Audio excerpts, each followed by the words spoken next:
तो चलिए आज बात करते हैं दुनिया के सबसे बड़े लोकतंत्र की नींव की, भारत का संविधान। ये कोई मामूली किताब नहीं है, ये वो ब्लूप्रिंट है जो 1 अरब से ज्यादा लोगों के सपनों, उम्मीदों और भविष्य को एक साथ जोड़ता है।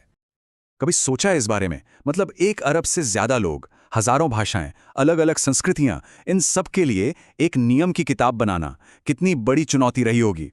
यही वो सवाल था जिसका सामना हमारे संविधान निर्माताओं ने किया था। और इस इतने बड़े सवाल का जवाब छिपा है एक अकेले, बहुत ही पावरफुल दस्तावेज में, हमारा संविधान। ये सिर्फ कानून नहीं, बल्कि हमारे देश की आत्मा का एक नक्शा है, जो हमें बताता है कि हम कहाँ से आए हैं और हमें कहाँ जाना है। तो आइए इस ब्लूप्रिंट के पन्ने पलटते हैं और देखते हैं कि इसकी रचना कैसे हुई। कौन थे वो लोग, वो वास्तुकार, जिन्होंने इस महान इमारत की नींव रखी। तो ये कहानी शुरू होती है 1946 में, जब संविधान सभा की पहली बैठक हुई। फिर डॉक्टर बी.आर. अम्बेडकर की अध्यक्षता में ड्राफ्टिंग कमेटी ने इस पर काम शुरू किया। और जरा सोचिए, 2 साल 11 महीने और 18 दिन तक चली लंबी बहस, चर्चा और कड़ी मेहनत के बाद आखिरकार 26 जनवरी 1950 को ये ब्लूप्रिंट हकीकत में तब्दील हुआ। और हमारे संविधान की शुरुआत ही होती है इन शक्तिशाली शब्दों से। ये इसकी प्रस्तावना यानी प्रीएम्बल का हिस्सा है। ये प्रीएम्बल एक तरह से पूरे संविधान का मिशन स्टेटमेंट है। ये बताता है कि इस देश का मकसद क्या है: न्याय, स्वतंत्रता, समानता और बंधुत्व हासिल करना।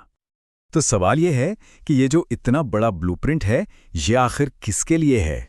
जवाब सीधा है, भारत के लोगों के लिए। तो चलिए अब इसके उस हिस्से को देखते हैं जो सीधे हर नागरिक की जिंदगी से जुड़ा है। इस ब्लूप्रिंट के दिल में है हमारे मौलिक अधिकार। ये वो 6 सबसे बुनियादी अधिकार हैं, जैसे बराबरी का हक, बोलने की आज़ादी और सम्मान से जीने का अधिकार, जो हर नागरिक को दिए गए हैं। और हाँ, ये सिर्फ वादे नहीं हैं, ये पक्की कानूनी गारंटी हैं। लेकिन सोचिए, अगर अधिकार मिल जाएं पर उनको बचाने का कोई तरीका ना हो तो? यहीं पर आता है अनुच्छेद 32। डॉक्टर अंबेडकर ने इसे संविधान की आत्मा कहा था। क्यों? क्योंकि यही वो ताकत है जो हर नागरिक को अपने अधिकारों के हनन पर सीधे सुप्रीम कोर्ट जाने का हक देती है। इसी से वो गारंटियां असल बनती हैं। अब यहाँ एक बहुत ही जरूरी फर्क समझना है। एक तरफ है मौलिक अधिकार, जो कानूनी तौर पर लागू होते ही हैं। दूसरी तरफ है राज्य के नीति निदेशक तत्व या डीएसपीसी। ये एक तरह से सरकार के लिए गाइडलाइंस हैं, भविष्य के लिए एक विजन है। जैसे समान काम के लिए समान वेतन।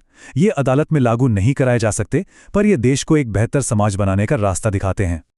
देखिए, अधिकार और जिम्मेदारियां एक ही सिक्के के 2 पहलू हैं। तो हमारा संविधान सिर्फ ये नहीं बताता कि देश से हमें क्या मिलेगा, बल्कि ये भी बताता है कि एक नागरिक के तौर पर देश के प्रति हमारी क्या जिम्मेदारियां हैं। और वो संख्या है 11। जी हां, हमारे संविधान में 11 मौलिक कर्तव्य बताए गए हैं, जिन्हें 1976 में शामिल किया गया था। और एक दिलचस्प बात यह है कि इनकी प्रेरणा पूर्व सोवियत संघ के संविधान से ली गई थी। अच्छा, अधिकार और कर्तव्य तो समझ लिए, पर देश चलाएगा कौन? सरकार कैसे काम करेगी? चलिए अब ब्लूप्रिंट के उस हिस्से को देखते हैं जो सरकार की पूरी संरचना को डिजाइन करता है। ये इमारत 3 बहुत मजबूत खंभों पर खड़ी है। पहला स्तंभ है विधायिका, यानी हमारी संसद। ये हैं हमारे कानून बनाने वाले। इसके 2 सदन हैं, लोकसभा, जिसके सदस्य सीधे जनता चुनती है, और राज्यसभा, जो राज्यों का प्रतिनिधित्व करती है। दूसरा स्तंभ है कार्यपालिका। इनका काम है संसद द्वारा बनाए गए कानूनों को लागू करना और देश का रोजमर्रा का शासन चलाना। इसमें राष्ट्रपति, प्रधानमंत्री और उनकी मंत्रिपरिषद शामिल होती है। और तीसरा और बेहद अहम स्तंभ है न्यायपालिका, जिसका नेतृत्व सुप्रीम कोर्ट करता है। ये हमारे संविधान के रक्षक हैं। इनका काम ये सुनिश्चित करना है कि देश में सब कुछ संविधान के हिसाब से ही चले। कार्यपालिका में भी इन 2 पदों का फर्क समझना जरूरी है। राष्ट्रपति देश के सांकेतिक प्रमुख होते हैं, मतलब अ सिंबॉलिक हेड ऑफ स्टेट, जबकि सरकार की असली कार्यकारी शक्ति प्रधानमंत्री और उनकी कैबिनेट के पास होती है, जो असल में देश को चलाते हैं। देखिए, कोई भी महान ब्लूप्रिंट सिर्फ ऊंची इमारतों पर ध्यान नहीं देता, वो जमीनी स्तर तक जाता है। तो अब देखते हैं कि ये राष्ट्रीय ब्लूप्रिंट देश के गांव-गांव तक शासन को कैसे पहुंचाता है। और ये मुमकिन हुआ 73वें संशोधन के बाद, जिसने पंचायती राज व्यवस्था को संवैधानिक ताकत दी। ये शासन का एक 3 स्तरीय ढांचा है, जो सत्ता को दिल्ली और राजधानियों से निकालकर सीधे गांव और मोहल्ले तक पहुंचाता है, ताकि लोकतंत्र की जड़ें और भी गहरी हों। कोई भी बेहतरीन डिजाइन समय के साथ स्थिर नहीं रहता, वो बदलती जरूरतों के हिसाब से खुद को ढालता है। हमारा संविधान कोई पत्थर की लकीर नहीं, बल्कि एक जीता जागता, सांस लेता हुआ दस्तावेज है।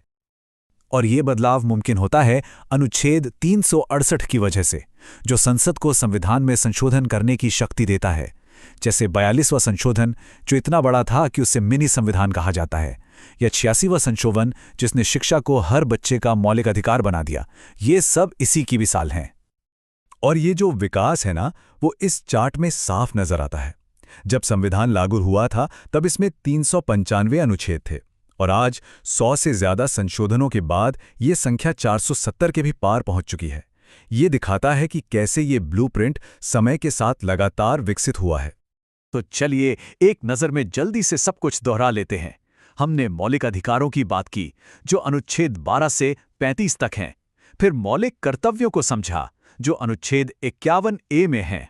हमने शासन के तीनों स्तंभों, राष्ट्रपति, संसद और न्यायपालिका, और उनसे जुड़े अनुच्छेदों को भी देखा। ये टेबल इस पूरे ब्लूप्रिंट का एक क्विक रिकैप है।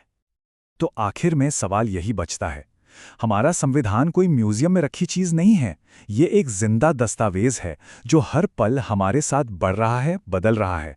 तो सोचने वाली बात यह है कि 1 अरब से ज्यादा सपनों को दिशा देने वाले इस ब्लूप्रिंट का अगला अध्याय क्या होगा।